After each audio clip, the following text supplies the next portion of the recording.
Hello friend, देखिए आप लोग के लिए एक वो लाए हैं मॉडल पेपर क्या है, एग्ज़ाम हो चुका है, प्रीवियस ईयर का है 23 और 24 का।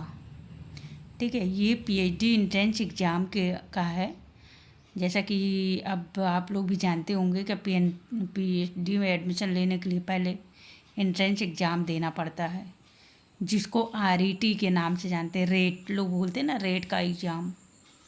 जैसा कि देख रहे हैं आप लोग कि ये देखिए लिखा हुआ है रेट एग्ज़ाम और शोध पात्रता परीक्षा 2023-24। और ये सब्जेक्ट क्या है, होम साइंस का ही है। आप लोग का होम साइंस का ही है। उस समय 1.5 घंटा का होता है और टोटल क्वेश्चन कितने आते हैं, 70 होते हैं। जो देखिए ऐसा कि इसमें सब कुछ लिखा हुआ है आपका, मैं इंस्ट्रक्शन पढ़िएगा, सब कुछ लिखा हुआ है। देखिए 70 प्रश्न होते हैं, जिसमें माइनस मार्किंग नहीं होती है, अभी तो चला है। लेकिन अब कहीं भी आप पीएचडी एग्ज़ाम देंगे तो एंट्रेंस एग्ज़ाम पहले आप लोग को देना पड़ेगा। इसलिए मैंने सोचा कि आप लोग के लिए क्वेश्चन डाल दें, जिससे आप लोग को आइडिया मिल जाएगा कि कैसे पेपर आते हैं, टाइम क्या होता है। तो टाइम आपका 1.5 घंटे का समय होता है, जिसमें कुल 70 क्वेश्चन होते हैं। 30 क्वेश्चन जो होंगे आप लोग के, वो सब्जेक्ट के होंगे। जैसे होम साइंस सब्जेक्ट है मेरा, तो होम साइंस सब्जेक्ट का ही है। बाकी हिंदी, ज्योग्राफी, हिस्ट्री कोई भी होगा। 30 क्वेश्चन पहले हिंदी के होंगे, सॉरी होम साइंस या हिंदी कोई भी सब्जेक्ट होंगे। और 50 क्वेश्चन होंगे जो रिसर्च से होंगे, जो अनुसंधान से होते हैं, वो 50 क्वेश्चन। आइए देखते हैं अंदर क्वेश्चन कैसे कैसे आए हैं। और ये पेपर देखिए आप लोग का हिंदी और इंग्लिश दोनों वर्जन में होगा, जिसमें आप लोग करना चाहें कर सकते हैं, कोई वो बाउंडेशन नहीं है। तो देखिए इसमें होम साइंस का है ये। जैसा कि यहाँ दिया हुआ पार्ट 1 में क्या होता है, सब्जेक्ट का ही रहता है। जिसमें पहला क्वेश्चन क्या है, कौन सा विटामिन जल में घुलनशील नहीं है। इसका आंसर क्या है, विटामिन ई। जैसा कि आप लोग जानते होंगे जल में घुलनशील विटामिन बी और सी होता है, तो विटामिन ई। दूसरा क्वेश्चन है, नम गर्मी में खाना पकाने की विधियां हैं, मतलब नम गर्मी में खाना पकाने की विधियां हैं, ब्लांचिंग, भाप लगाना, प्रेशर कुकिंग, उपरोक्त सभी। तो इसमें राइट आंसर क्या है, उपरोक्त सभी। रंग की तीव्रता दर्शाता है, रंग की तीव्रता दर्शाता है रंग की चमक और नीरसता, रंग का नाम, रंग का हल्कापन या गहरापन, उपरोक्त में से कोई नहीं। तो इसका सही आंसर ये है, रंग की चमक और नीरसता।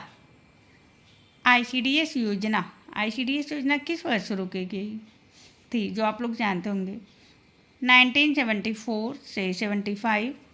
और दूसरा है 84 से 85, तीसरा है 64 से 65 और चौथा है 80 से 81। तो इसका राइट आंसर आप लोग सब लोग जानते होंगे, आईसीडीएस, जो एकीकृत बाल विकास योजना बोला जाता है, 1974 से 75। बहुत ही आसान क्वेश्चन आए थे, कोई बहुत टफ नहीं रहते हैं, लेकिन ये है कि थोड़ा सा ध्यान देने की बात होती है। देखिए आगे का, अंडाणु का निषेचन होता है गर्भाशय में, योनि में, अंडाशय में, फैलोपियन ट्यूब में। तो राइट आंसर क्या है, फैलोपियन ट्यूब में। दूसरा क्या है, पालन पोषण की सर्वोत्तम तकनीक शैली है, आधिकारिक शैली, अनुमोदक शैली, अधिनायकवादी शैली और उपरोक्त में से कोई नहीं। तो राइट आंसर है आधिकारिक शैली। अगला है, पारिवारिक जीवन चक्र की अवस्थाओं का सही चरण है, प्रारंभिक, विस्तार, संकुचित, विस्तार संकुचित प्रारंभिक, प्रारंभिक संकुचित विस्तार, उपरोक्त में से कोई नहीं। तो इसका सही आंसर है प्रारंभिक, विस्तार, संकुचित। इसलिए कि पहले माँ बाप होते हैं, फिर माँ बाप बच्चे सब हो जाते हैं, फिर एक समय ऐसा आता है जो संकुचित हो जाता है कि बच्चों की शादी हो जाती है, फिर माँ बाप अकेले हो जाते हैं, उसको संकुचित परिवार कहते हैं। पुष्प सज्जा के प्रकार में पुष्पों की व्याख्या या संख्या हमेशा विषम होती है। किसमें? पारंपरिक सज्जा में, ओरिएंटल जापानी में, तैरती फूल व्यवस्था या सज्जा में, या मांस सज्जा में। इसका राइट आंसर है ओरिएंटल जापानी। का राइट आंसर है ओरिएंटल जापानी। अगला देखिए, हैंडलूम बुनाई प्रक्रिया का सबसे अंतिम चरण है shedding, taking up and letting off, beating, picking. वैसे तो ये एक स्टेप है बुनाई के, जैसा कि शेडिंग, पिकिंग और बीटिंग, टेकिंग अप, लेकिन इसका राइट आंसर हैंडलूम बुनाई प्रक्रिया का सबसे अंतिम चरण क्या होता है? वो taking up and letting of. अगला है, कपड़ा सिलने की प्रक्रिया में ट्रेसिंग व्हील का इस्तेमाल करते हैं। ट्रेसिंग व्हील का इस्तेमाल किस में किया जाता है? कपड़े पर निशान लगाने के लिए, या कपड़ा सिलने के लिए, या कपड़ा काटने के लिए, या कपड़ा की सिलाई खोलने के लिए।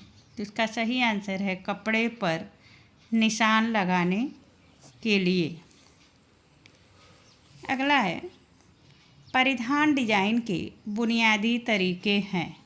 परिधान डिजाइन के बुनियादी तरीके हैं drafting, flat pattern designing, draping, उपरोक्त सभी। इसका राइट आंसर है उपरोक्त सभी। अगला देखते हैं, 11 हो गया। 12 क्वेश्चन देखिए, नवाचार अभिग्रहण निर्णय प्रक्रिया के सही चरण है। नवाचार, जैसा कि आप लोग पहुँचे, नवाचार किसका है? रोजर्स का। ये बहुत ही इम्पोर्टेंट है, आता है। तो अभिज्ञा अभिरुचि मूल्यांकन परीक्षण अभिग्रहण, दूसरा अभिज्ञा मूल्यांकन अभिरुचि परीक्षण अभिग्रहण, अभिरुचि अभिज्ञा परीक्षण मूल्यांकन अभिग्रहण, उपरोक्त में से कोई नहीं। तो इसका सही आंसर है अभिज्ञा अभिरुचि मूल्यांकन परीक्षण अभिग्रहण। जैसा कि आप लोग इसमें जब पढ़ेंगे तो ज़्यादा समझ में आएगा। Awareness, interest, evaluation, trial, adoption. अगला देखिए, प्रसार नियोजन प्रक्रिया के कितने चरण हैं? प्रसार नियोजन प्रक्रिया के कितने चरण हैं? 5, 3, 8, 7। राइट आंसर है 5। विस्तार शिक्षा प्रक्रिया के चरण, विस्तार शिक्षा प्रक्रिया के चरण कितने हैं? 5, 3, 9, 7। इसमें भी राइट आंसर है 5। आगे देखते हैं, कौन सा श्रव्य साधन नहीं है? कौन सा श्रव्य साधन नहीं, जो आप लोग देखेंगे दृश्य साधन, वही रेडियो, टेप रिकॉर्डर, तस्वीरें, रिकॉर्डिंग। ये तो सब आपके सुनने वाले हैं, जबकि तस्वीरें ऐसी हैं जो दृश्य सामग्री है केवल, ना कि श्रव्य। अगला है, कॉफ़ी में मिलावट हो सकती है। चिकोरी का, इमली बीज पाउडर, स्टार्च, उपरोक्त सभी। तो कॉफ़ी में मिलावट होती है, चिकोरी की भी होती है, इमली बीज पाउडर की भी होती है, और स्टार्च की, यानी कि इसका आंसर यही होगा उपरोक्त सभी। प्रमुख रूप से इस्तेमाल में आने वाले खाद्य परिरक्षक हैं सार्विक अम्ल, सोडियम बेंजोएट, एसिटिक अम्ल, पोटेशियम मेटाबाइसल्फाइड, उपरोक्त सभी। तो इसका भी राइट आंसर है उपरोक्त सभी। 17 क्वेश्चन हो गए आप लोग के। अभी और देखिए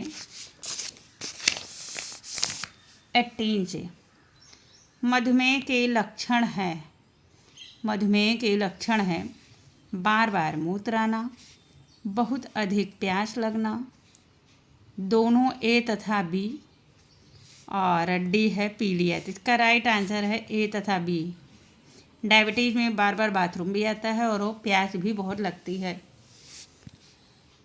विटामिन B2 को भी कहते हैं, क्या कहते हैं? Thiamine, niacin, riboflavin, calciferol. Right answer है कैल्सिफेरॉल, सॉरी राइबोफ्लेविन।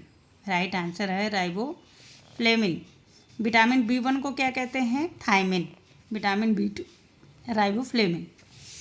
गर्भावस्था के लक्षण है मासिक धर्म ना आना, जी मिचलाना, जल्दी जल्दी पेशाब आना, विशेषकर रात्र में, उपरोक्त सभी। इसका भी राइट आंसर है उपरोक्त सभी।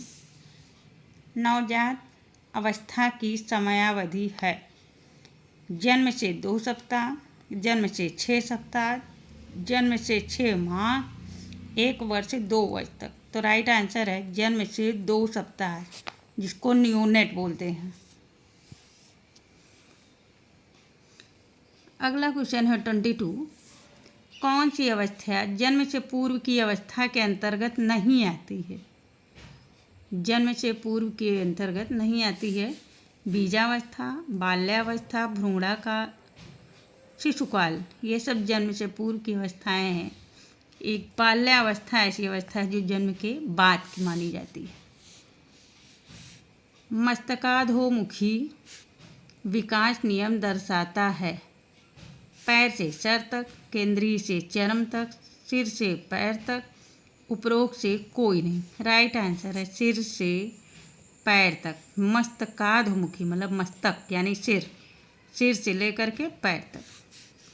डिजाइन के सिद्धांत है सद्भाव तथा लय, अनुपात तथा प्रभाव, संतुलन तथा अनुपात, उपरोक्त सभी। राइट आंसर है उपरोक्त सभी। एक संदेश के घटक हैं 2, 3, 5, 7। इसका राइट आंसर है 3।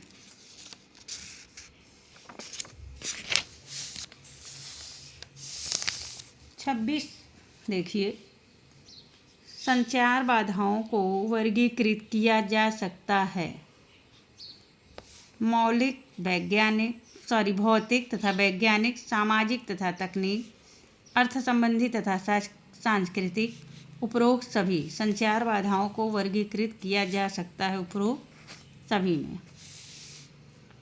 पारिवारिक आय के प्रमुख प्रकार हैं आर्थिक आय, वास्तविक आय, मनोवैज्ञानिक आय, उपरोक्त सभी।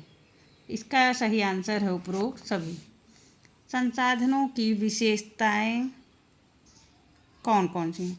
सीमित तथा उपयोगी, सुलभ तथा परस्पर संबंधित, सीमित तथा अंतः परिवर्तनीय, उपरोक्त सभी। इसका सही आंसर है सीमित तथा उपयोगी। संसाधन की विशेषताएं क्या हैं?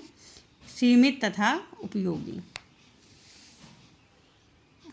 अगला क्वेश्चन देखिए, निम्न में से कौन सा नियम मुंडेल द्वारा नहीं दिया गया? हाथ शरीर की गतिविधियों में बदलाव, उत्पादन क्रम में परिवर्तन, कच्चे माल के चुनाव में परिवर्तन, तैयार उत्पाद में परिवर्तन। तो मुंडेल द्वारा कौन सा नियम नहीं दिया गया है? उत्पादन क्रम में परिवर्तन। अगला है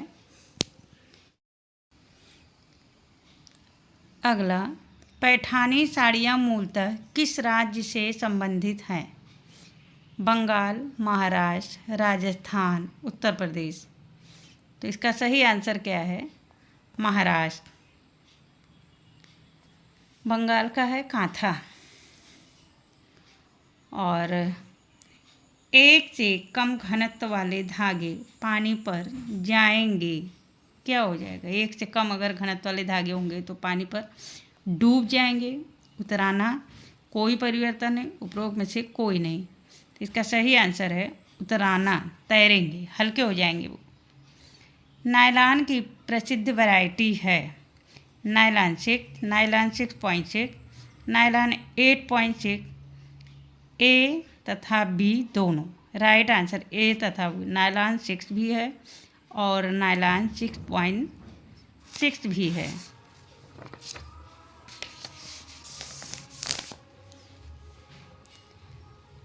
देखिए, निम्न में से कौन सा ग्रुप तरीका नहीं है?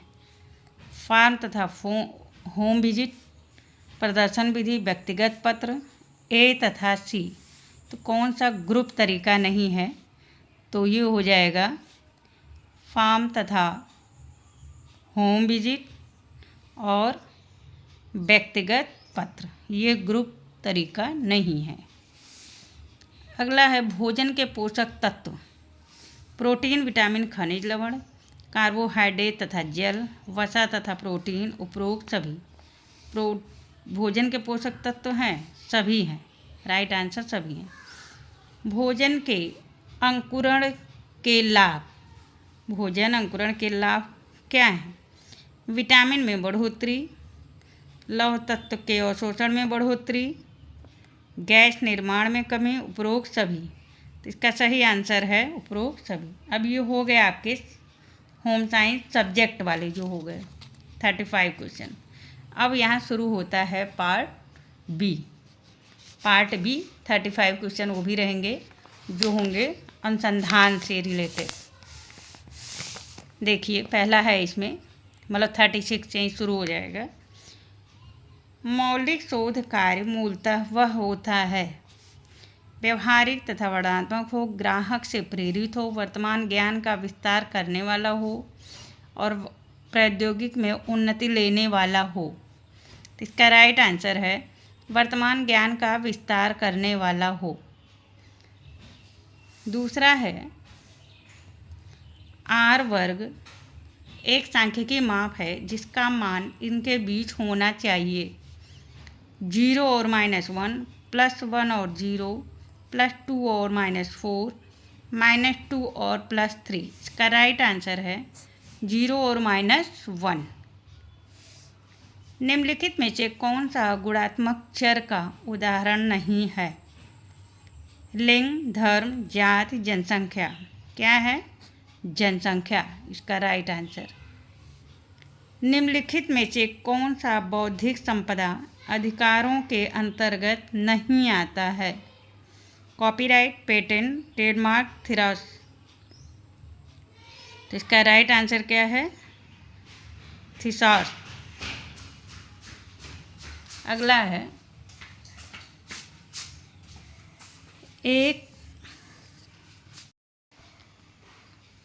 एक अन्वेषक किसी दिए गए क्षेत्र के लिए जनगणना डेटा का अध्ययन करता है और एक लेख तैयार करता है। यह है एक शोध रिपोर्ट, थीसिस, लेख, शोध पत्र। इसका राइट आंसर है शोध रिपोर्ट। दूसरा है क्योंकि शोध के अंतर्गत कई चीज़ें गलत हो सकती हैं जो कि शोध को अवरोधित करें, अतः एक शोधार्थी हेतु निम्न में से क्या नितांत आवश्यक है? लचीलापन, दृढ़ता। दूसरा सहानुभूतिपूर्ण पर्यवेक्षक, वित्त का एक आपातकालीन स्रोत, शोधकर्ता के विवेक के अनुसार।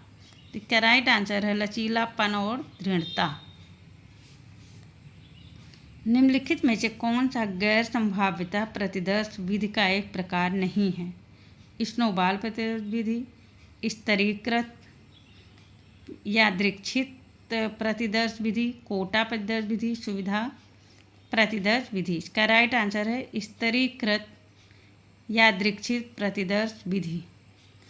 प्रतिदर्श आकार का निर्माण करने में निम्न में से कौन सहायक है? निफ्टी 50 सूचकांक, कोकरन का नियम, तुसाद का नियम, स्पीयरमैन का नियम। इसका राइट आंसर क्या है?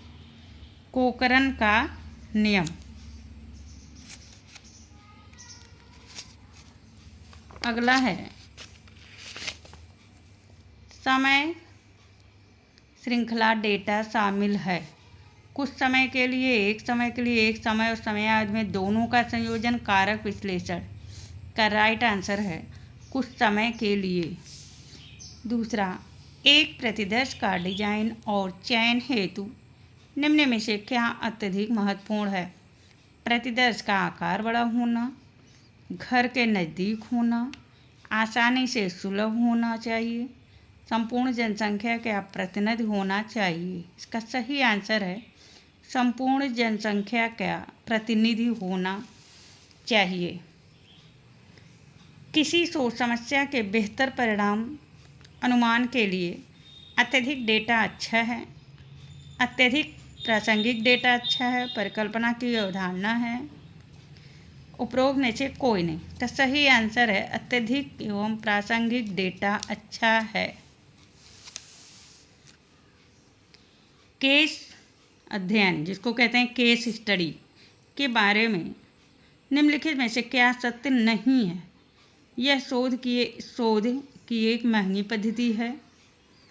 इसमें त्रुटि होने की बहुत संभावना होती है। यह मुख्यतया गुणात्मक होती है। यह पूर्ण रूप से मात्रात्मक होती है। का राइट आंसर है यह पूर्ण रूप से मात्रात्मक है।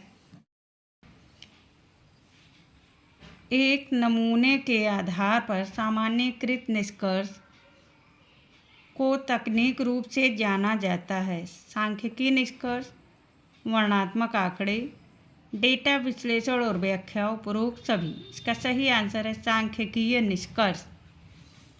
दूसरा है लिकर्ट स्केलिंग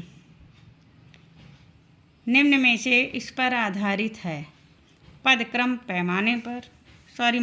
है, योगात्मक पैमाने पर, परावर्तक पैमाने पर, प्रारंभिक पैमाने पर। इसका सही आंसर है लिकर्ट का है योगात्मक पैमाने पर। समेटेड स्केल जो बोलते हैं, समेटेड स्केल, ये भी इम्पोर्टेंट है। प्रायोगिक डिजाइन के 3 बुनियादी सिद्धांत हैं: प्रतिस्थापन, यादृच्छिकरण और स्थानीय नियंत्रण। प्रतिस्थात्मक, पृथक्कृत, स्थानीय नियंत्रण। पृथक्कृत, यादृच्छिकरण और प्रतिस्थापन। पृथक्कृत, यादृच्छिकरण और स्थानीय नियंत्रण। इसका सही आंसर है पृथक्कृत, यादृच्छिकरण और स्थानीय नियंत्रण। अगला है निम्न में से कौन से आरेखीय प्रस्तुतीकरण द्विअक्षीय हैं? पाई चार्ट, आयत चित्र, दंडारेख, बॉक्स प्लॉट। तो इसका सही आंसर है बॉक्स प्लॉट।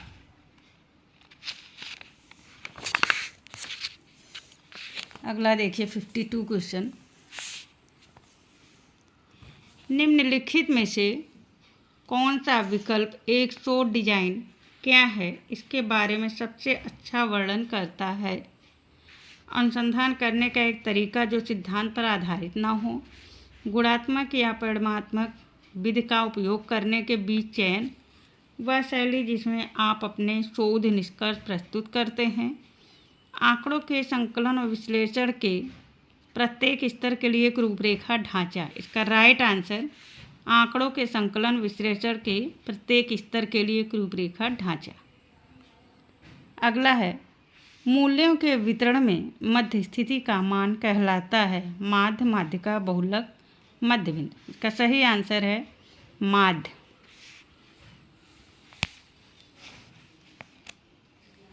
अनुसंधान शुरू करने के लिए निम्नलिखित में से क्या पहले आवश्यक है?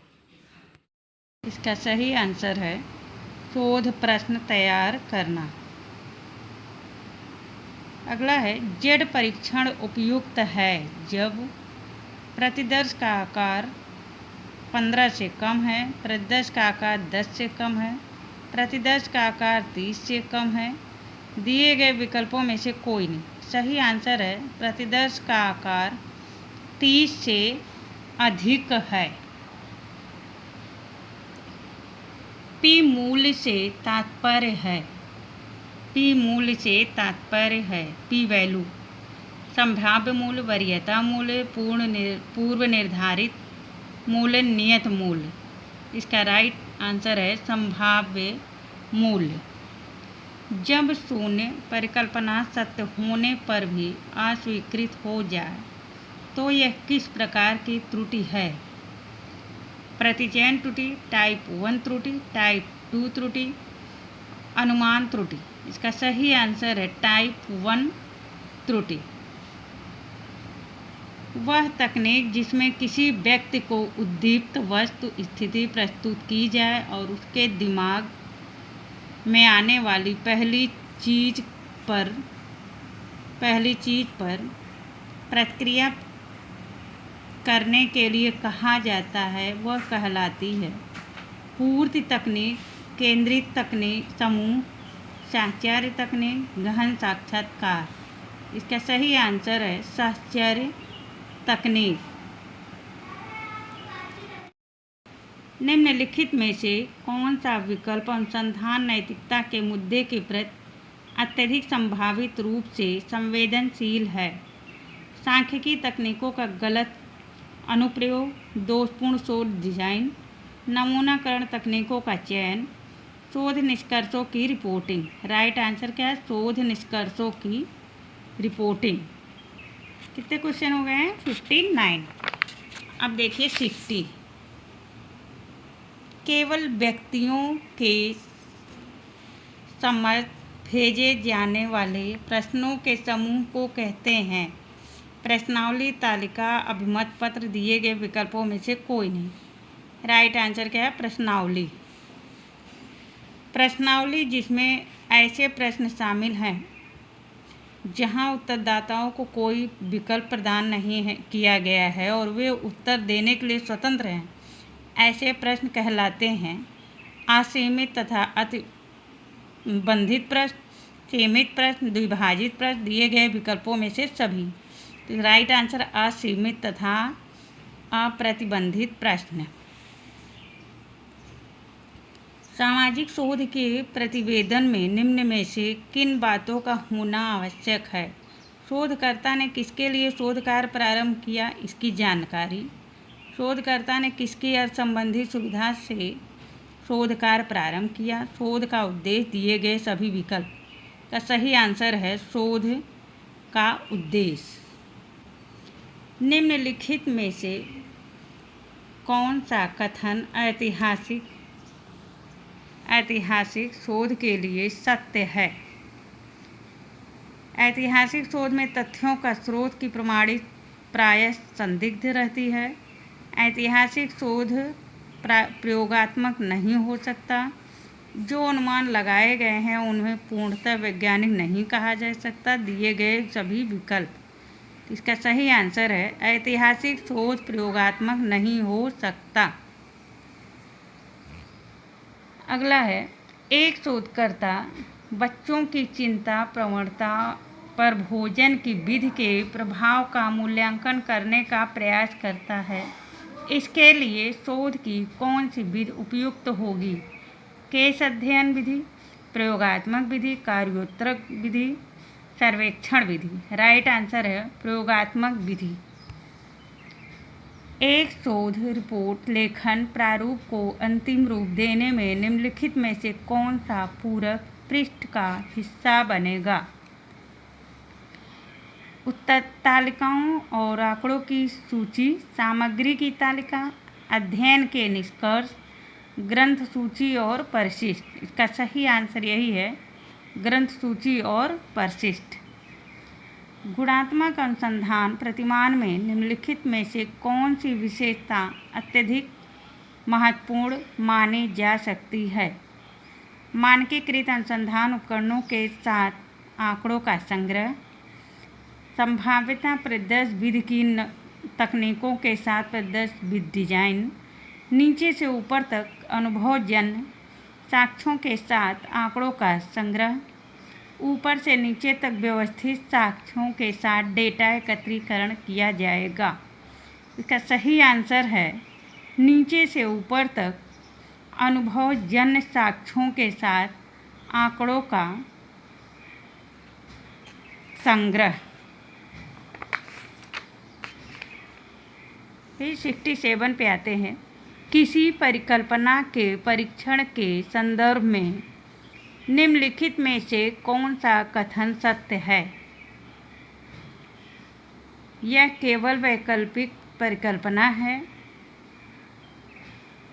यह केवल शून्य परिकल्पना जिसका परीक्षण किया जा सकता है। यह केवल शून्य परिकल्पना है जिसका परीक्षण किया जा सकता है।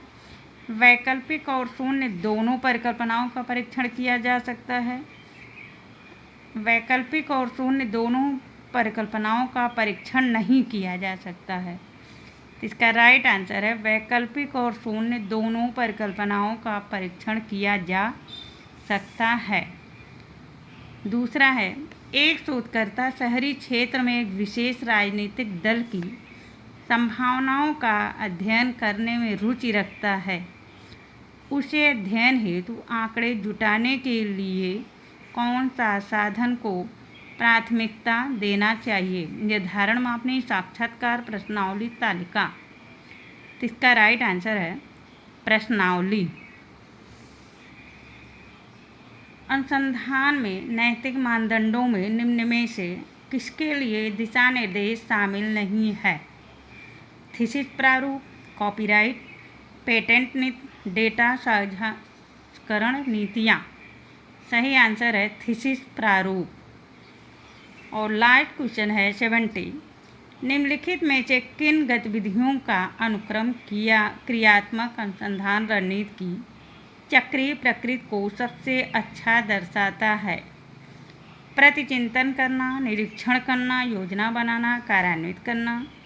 निरीक्षण करना, कार्यान्वित करना, प्रतिचिंतन करना, योजना बनाना, कार्यान्वित करना, योजना बनाना, निरीक्षण करना, चिंतन करना और योजना बनाना, कार्यान्वित करना, निरीक्षण करना, प्रतिचिंतन करना। यही राइट आंसर है।